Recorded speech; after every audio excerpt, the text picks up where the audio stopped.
Pinakilala na kami dito ng sekretary sa mga employees at tinutur na rin kami sa barangay. Good morning po. Dito pinakilala kami sa isa sa mga employees sa admin.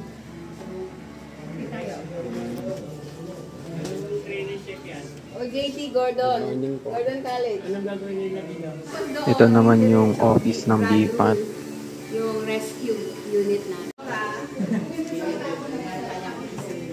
Dito naman yung Bausi office. Pinakilala kami ni Ma'am. Pagkaso ng 9262 o anything na may Dito ini-explain sa amin para saan ang Bausi, Violence Against Women and Children. Ito ang nag-handle ng kaso na involved ang mga kababaihan at mga bata.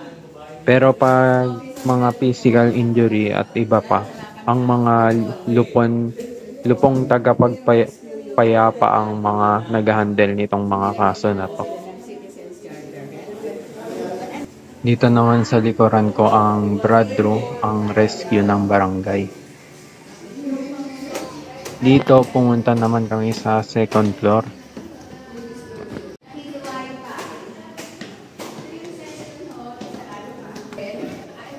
Dito kung saan yung nasa likuran ko, yun doon nagmi-meeting yung mga kagawad at kapitan, pero sarado kaya di kami nakapasok. Ito naman yung conference room. Pinaparenta rin ito ng barangay. Ito naman yung third floor. Rooftop lang meron doon. Ito naman yung health center ng barangay.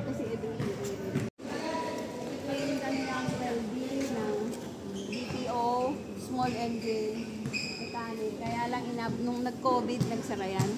Kaya dati lang klase. Daycare 1, daycare 2. Ito naman yung daycare ng barangay. May playground rin sila.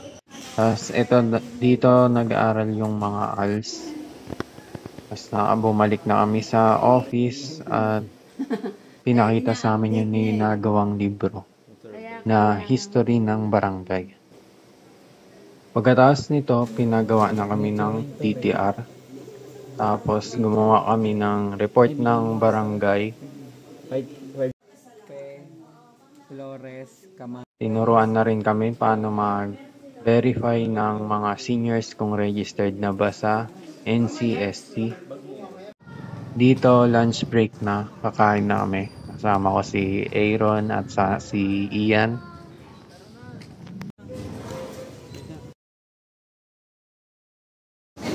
Dito namin napili kumain. Bicol Express yung binili ko, tapos bumili na rin ng soft drinks. Ito, bumalik na kami ng barangay pagkatapos namin kumain.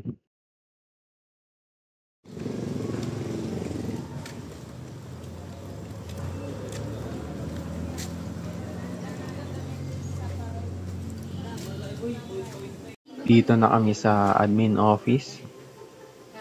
Dito tinuloy ko na ulit yung pagbe-verify ng mga seniors kung naka-registered ba sa NCSC.